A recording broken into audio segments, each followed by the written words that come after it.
everybody. Welcome to the Bridging Generations podcast, where we have bishops dialogue with young adults. My name is Liliana Delmonico, and I work for a small medical device company in Connecticut, and I have been involved with the Diocese of Bridgeport Young Adults for the past 3 years. Hi, my name is Phong Hoang. I am a business analyst for an insurance company here in Connecticut. Also, I am part of the Vietnamese Eucharistic Youth Movement, a youth leader where the focus is on guiding and fostering young adults, youth, to be more virtuous people and ultimately being good Christians. And it's definitely been a big part of my life as well. I'm Bishop Juan Betancourt. I'm the Auxiliary Bishop of Hartford, and thank you for having me. Thank you for being with us. The first thing that we wanted just to kind of get out on the table is as far as setting the tone for this conversation. We want to first thank you, Bishop, for allowing the opportunity for us to do this, as well as taking time out of your busy schedule. The important part of this that we wanted to get across was to have that open, honest conversation, to advocate and to promote more of this dialogue between a bishop, a religious figure, with the youth in today's community. So again, we thank you for allowing us to do that. Pleasure. Yeah. In my opinion, family is definitely the cornerstone of your faith. It's funny because when we actually met to plan for this podcast, we obviously didn't know each other. One of the things that we wanted to highlight was, so just in discussing our perspective with our communities and within our faith, we realized that there's and something that's kind of evident in how we approach our faith, and she might have a different approach in how she, in a sense, have her faith versus for me. But one of the great things that we realized is the end goal was kind of the same. Mm-hmm. So we have the same intentions, we just approach it a different way. And we really thought it was a fruitful conversation and meaningful of how we approach that. Can I ask you how, why is that? What does that come from?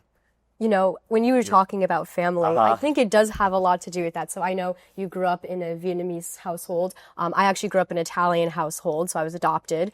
And I think we also just grew up geographically different. Even though Connecticut's a very small state, yes. I'm assuming you grew up in this upper Connecticut, East Hartford area. Yep. I grew up down in Fairfield County. Yeah. And so I think that that has so many different layers of differences, where I think that that's kind of where these stem from. Yeah. But again, I think because we have that foundation in our faith, we, like you said, we have all the same end goals, maybe different ways to get there, and they're not necessarily right or wrong. But I think that is one of the core reasons. Interesting. Great. Yeah. Yeah, so exactly what she said, how we're highlighting that that end goal. Mm-hmm. And it's funny because this whole topic of bridging generations, this is what we wanted to promote more of, whether it's different ideology, still same end goal, versus talking with a religious figure. We want to kind of avoid that debate approach versus more of an understanding of each other, so that we can get that end goal of creating a greater faith in the youth. So that's why that was one of the questions that we wanted to ask you. And so you did say that you have heard that as well, especially for within the Northeast, I guess, states.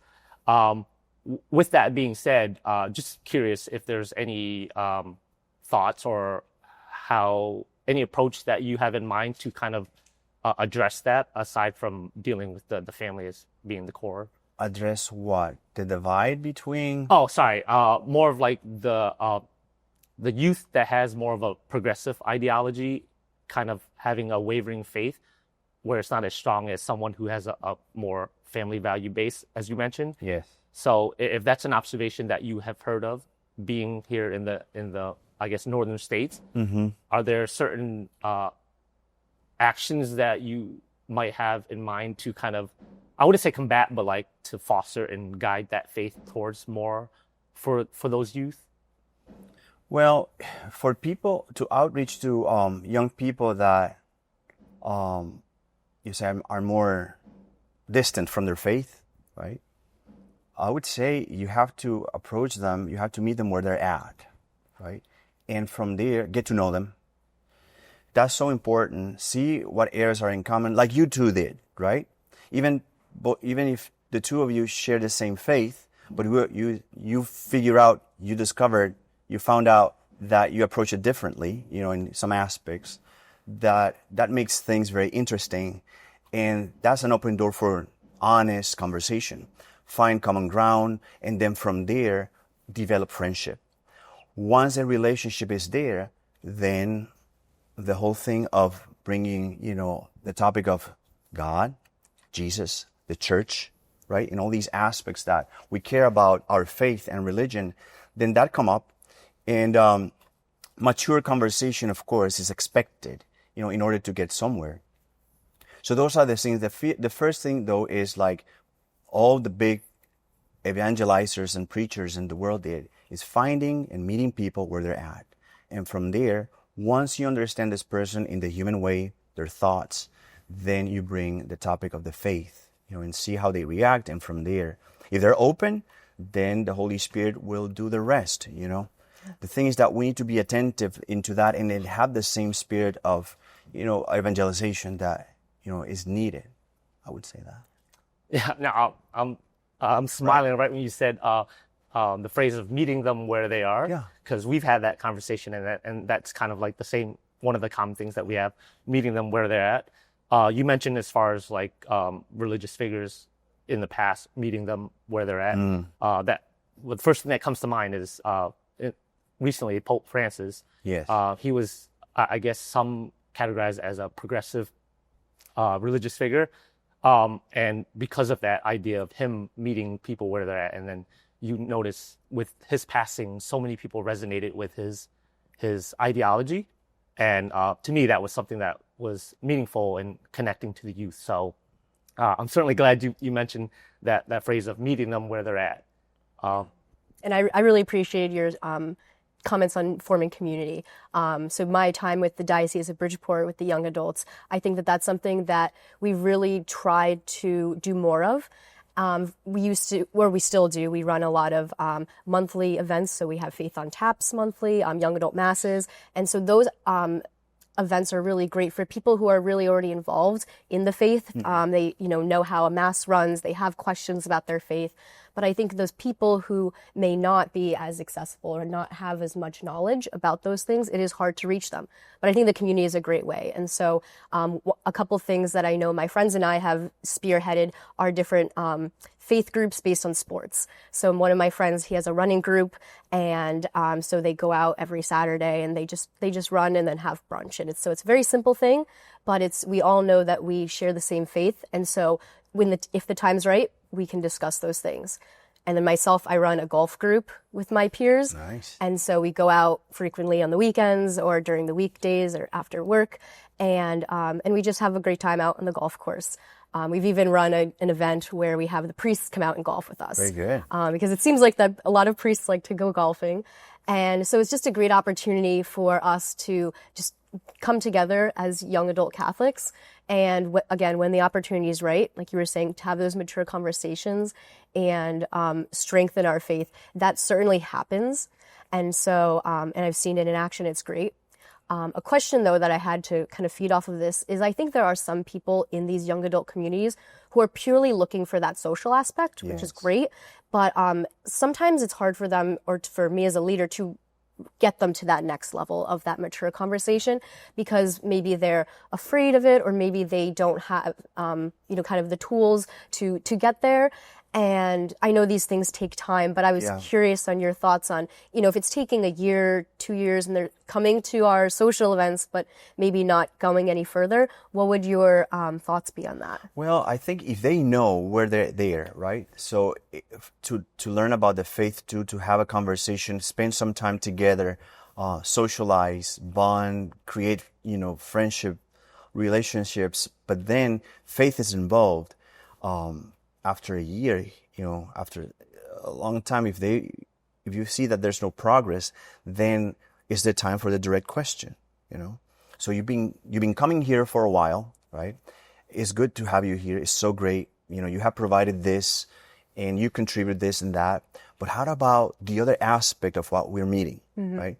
And then you will find there will be they will be honest of, what they think. I don't know. I guess the sense of belonging is very, very, strong, in these groups, right? So that actually makes them feel, safer, and they can be vulnerable, they can share, but faith is important. And that's the part that after a while, all of those who are sharing in this group, appropriately, and prudently, they need to share that, right? Mm-hmm. They need to be part of it. But I think after a while, if you don't see that there's a progress or not, the direct approach, I think, is the best way. And then maybe most of the times they're waiting, for that question, waiting for that question because, they're shy about it. They're not sure. They feel a little bit vulnerable if they do that on their own. So help there, will be a good way of, finding out. Yes. That is definitely good advice, and especially something for the group that she handles with the older groups, age range, which I think is helpful.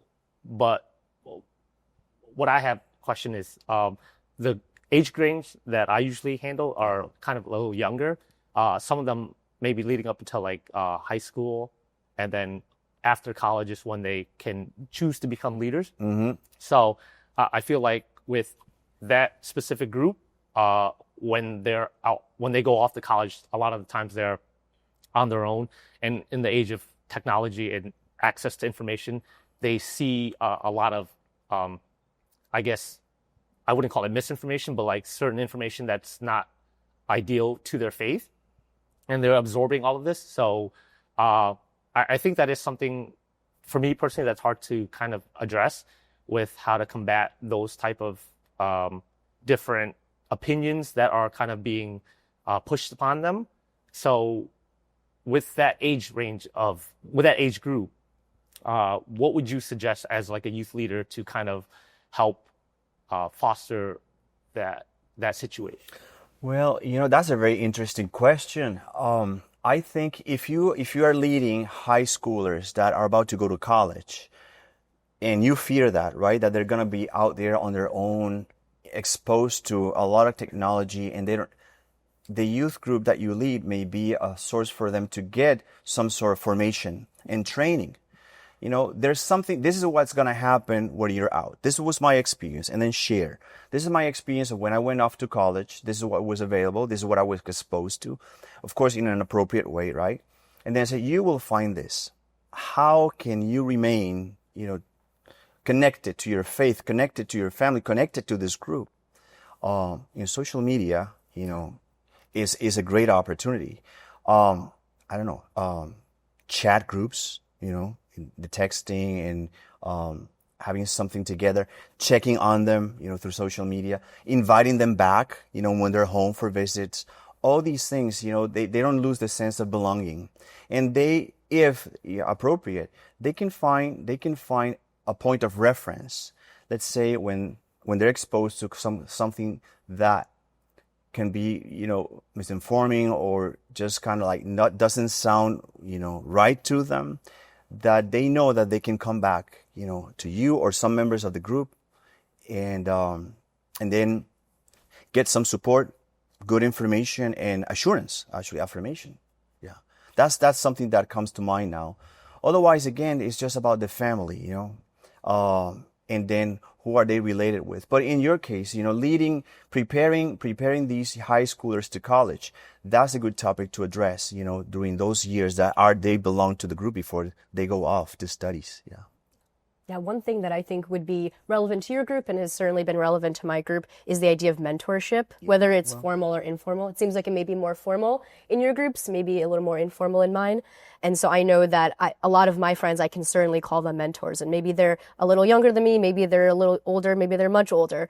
But I think that that's something that's really helped me in my faith journey is just having someone to talk through different topics with, whether it's about dating or my faith or, things like that, has always been really important to me. And so I think that you really alluded to that when you talked about checking in with these students, especially once they go to college, and just making sure that you're kind of always present in their lives. I think that's something that's really valuable, and it's been really important to me to have. And so I think that that's something that's really important. So I don't know if you've had lots of experience. I'm sure you've had lots of experiences with mentorship, and I don't know if you have any comments on that further.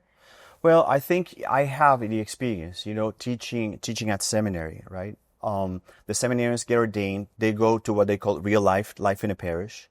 It's always good that the one who was the formator, right, keeps in contact with them, especially the very few, the first few years. So how's it going? How's your assignment? How's your ministry? What are the challenges that you're experiencing? How is your relationship with your brother priests? All these things, because then it's like you said, the sense of, mentorship. And that works in all sorts of levels, with young people, with elderly people, even myself, with bishops too.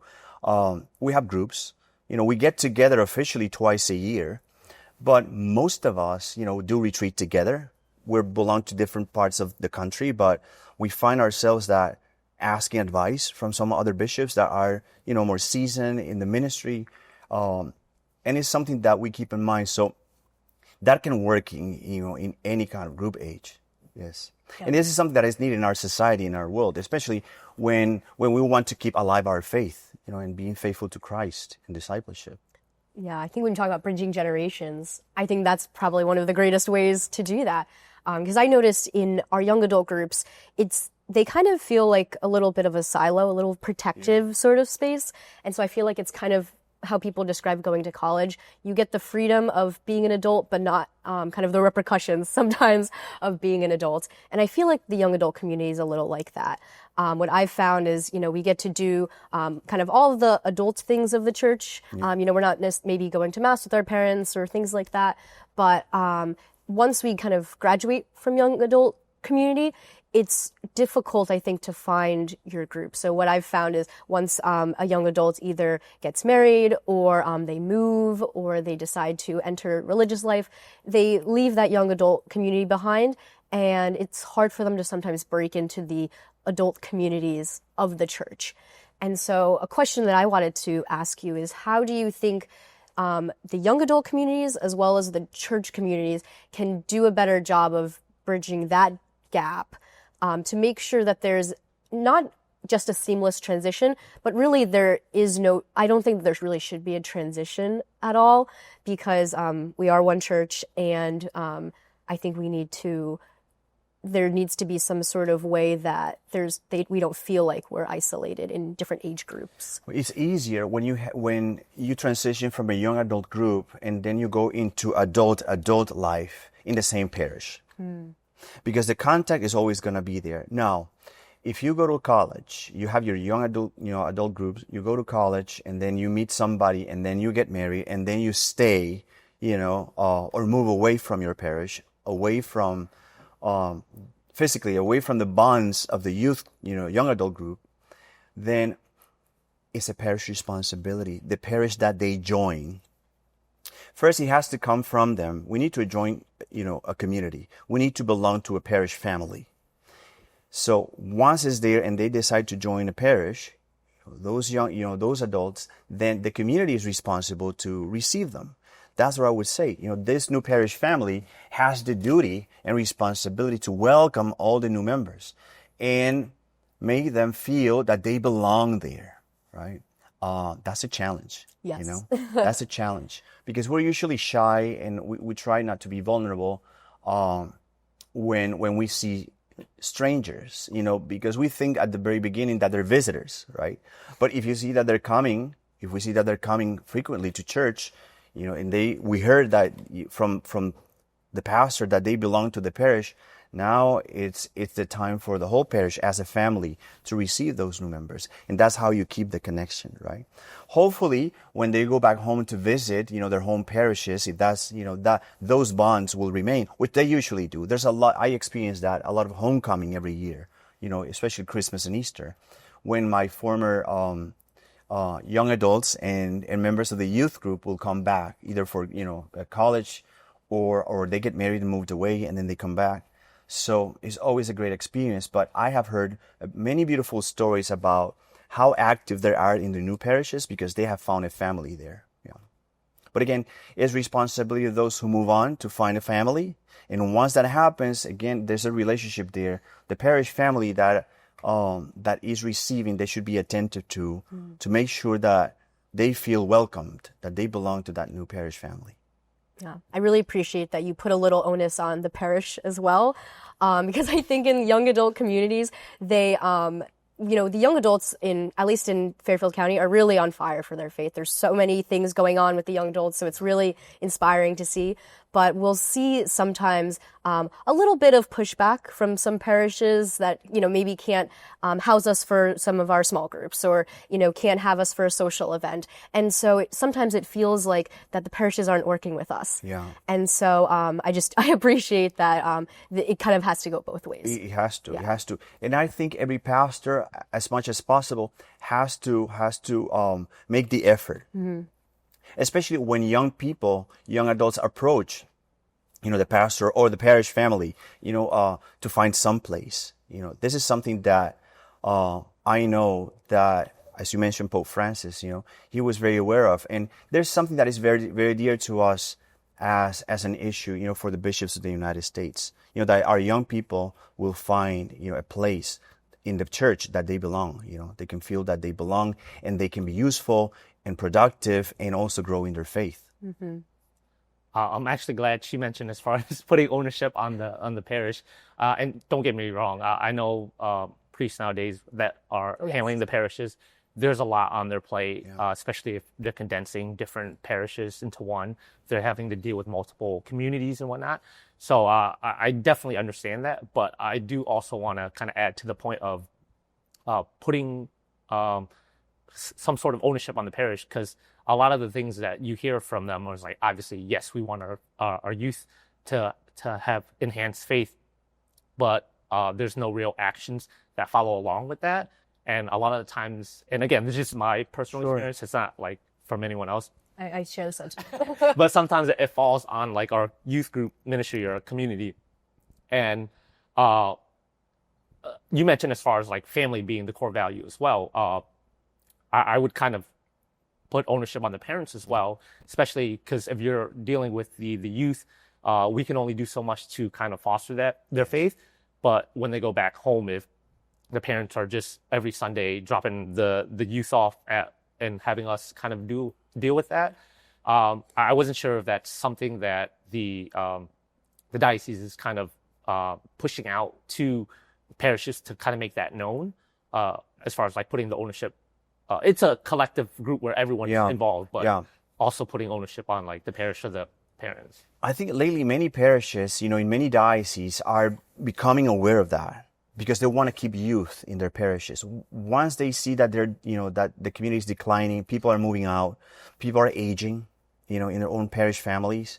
So that becomes very evident. And many parishes right now in different parts of the United States are working in strategies to do that. It's, this archdiocese too. So it's very important that our pastors know that they have you as resources, that they have young people that even though maybe they were not completely trained or formed, but they're willing to help father, to bring youth and keep that youth in the parish. Help parents to do that too. And then finding a way of involving the parents in that responsibility, that we just don't drop our kids in the youth, group for a couple of hours and then they take care of them. But in what ways I can help, those who are in charge of the youth group to take care of, of the rest of the young people. I found that in my parish, and my youth group grew so much that siblings started to come. And we have to split the group in ages, in 3 parts because of the age, But it happened because I had a couple of young adults that wanted to do it. I was able to say yes to that, and then finding other parishioners that will help them do that. And I saw the fruits. So, and I know for sure now that many parishes are doing so. I would just ask you to, and help your other people that or the young adults to persevere, right? And keep knocking on Father's door, And at least he can announce it, he can put it out there. And I think people, when they're called, people are going to show up because they care, they care. And right now is something that we cannot afford, not taking care of our young people. That sounds good. I appreciate that. So sorry, I'm only because I mentioned this earlier as far as like parishes closing and whatnot. Just curious from I guess from your perspective as a bishop, kind of your thought process with as a religious figure in the community, how you kind of address a difficult situation, or like your thought process and what you do to execute that specific difficult situation. That's just, I mean, about like using an example about closing parishes. yeah, that could be one example. Yeah.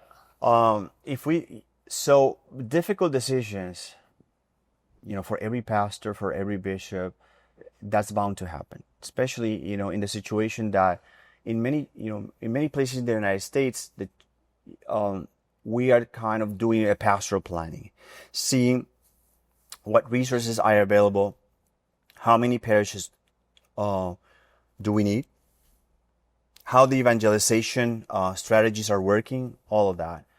And then many bishops have to make, hard decisions. For example, if we took that situation of merging or closing parishes.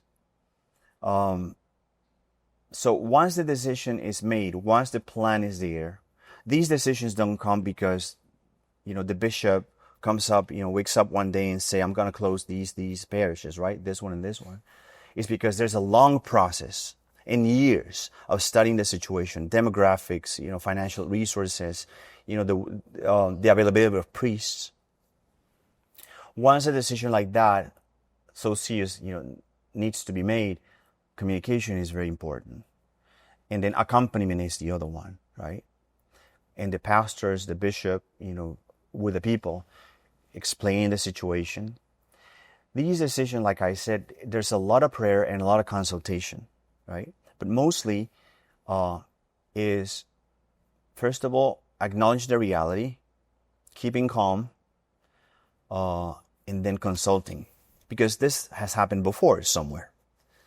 And once that happens, I think communication is key. In my experience, when I have to merge two parishes and we had to close one church, I was always communicating, the reasons and how we were doing and being with the people, and there was a lot of pain, but when we finally did it, there was a period of grieving, but the three communities got together and they worked together. The priests were there with them, and the parish was able to flourish, even grow. So, does that answer your question? No, it does, and it certainly shines a light on like that process because, again, someone like me would never hear or anything about that process. We just know, this community or this parish is closing, we're combining. So that was one of the things that I wanted to get a better understanding for people to be aware of, Very good. Versus them just one day realizing their community is being combined with another. So I appreciate that. Thank you for sharing that. Yeah. So I'll ask a question about our new pope. Yeah. I had a kind of a thought about this whole process. So obviously, welcome Pope Leo.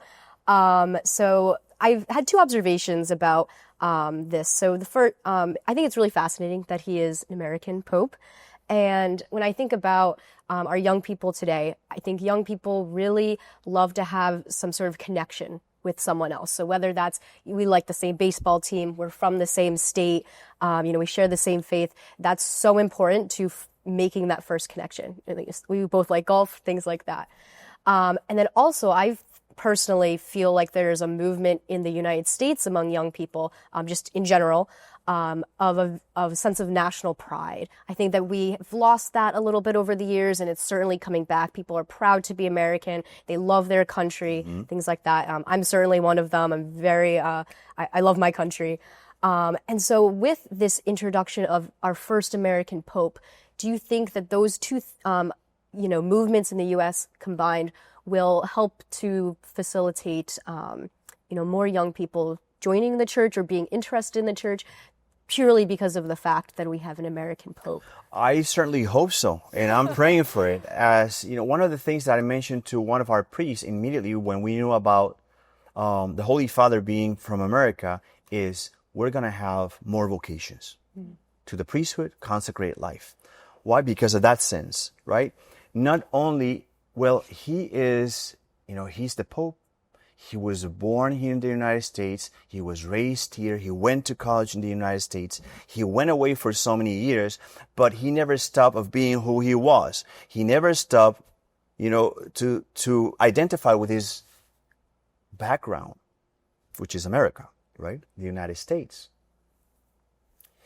So many young people now that have this bond with the Holy Father, not only because of faith, but now because of he is an American, right? From the Midwest. So as long as you keep, closing the circle, and I'm sure that the people in the Archdiocese of Chicago, right? All those young people are very proud, to know that the Holy Father, is from, their neighborhood, right?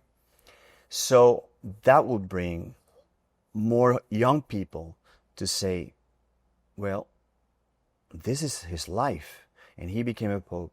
Maybe I should be a little bit more serious about my faith, because this, this relationship that we have with our Holy Father, not only because I was baptized Catholic, but also because he's now exhorting us to follow Jesus. And he is somebody that speaks our own language, has even our own accent or something. You know what I mean? So the same thing with vocations. He did all this. He went to college. He had got a degree, but now he became a priest. Maybe I should give it a thought, right? And the same thing for young women for consecrated life. So I'm praying very intentionally that this is one of the blessings that the Lord wants to give us in America, in the United States. That with this, with the Holy Father, people will come back to church. More young people are going to look for the sacraments, right? And then from there, vocations will flourish. Yeah, I agree. It's beautiful. Thank you. So I mean, on that same topic of kind of bringing pride back into the faith, as far as hopefully that would attract the youth more to vocation, not only vocation, but their faith. Yeah. And you mentioned this earlier as well, as far as like social media. That's kind of one of the things we wanted to ask you just for fun. But with the age of technology and the goal of enhancing the youth faith, whether it be having a pope from their country or connecting them through social media, we do see a lot of it now. For example, there's a podcast with Father Schmitz, and he's very popular, a Catholic priest as well, versus like some of the other podcasts. But also with I recently saw, but like a priest DJ. Where he like... Oh, yes. Yeah. Yeah. I saw that. Yeah. Yeah. So like that idea of, again, meeting the kids or the youth where they're at to kind of build their faith with technology and AI even nowadays. I was just curious as far as like from your standpoint, is there any plans to kind of promote more of that within like the Archdiocese to kind of enhance and to... Well, I think our Archdiocese is very engaged, in like the digital world, right? The videos, social media. I think our Archdiocese is doing a good job about it. Very good job.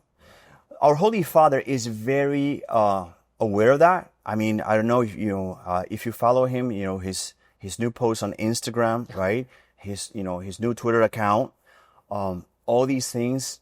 He talked already about artificial intelligence. So, and his name is Leo, which actually, when Leo the 13th became Pope, it was the middle of the Industrial Revolution. Now we have this technological revolution, and then we have another Leo. And he knows that, right? I think this is something that is part of the Holy Father's vision. But going back to the Archdiocese, we have young people that are in charge of, that office, right? And they're very technologically savvy, and they're very connected with their faith, and they're very connected with society. So we're present, right? We cannot be 24/7, but at least the content that I see that are producing and what is being out there is expressing the life of faith for the diocese and looking for some ways to get people of all ages engaged. And that's the importance of modern technology, of modern digital world, right? That we prepare something that will bring people to Jesus related to their age, and how life is in the northeast of the United States, and looking for those places that we can shed some light in what needs to be done to bring people closer to the Lord. So I think, again, the diocese is doing a good work. And I think now the Holy Father will make sure to give us, some guidelines, and encouragement to use technology, because young people, everybody's now somewhat very engaged with the using. We really depend on that. But now I think between the Holy Father, the bishops, and the pastors, and the work of the diocese, this is something that will become more common and more efficient, I would say. And so you believe it should be embraced rather than yes, avoided? I mean, this is something that even, in the times of, you were not even born, St. John Paul II, in the beginning of his ministry, right? Pope Francis was very aware of that.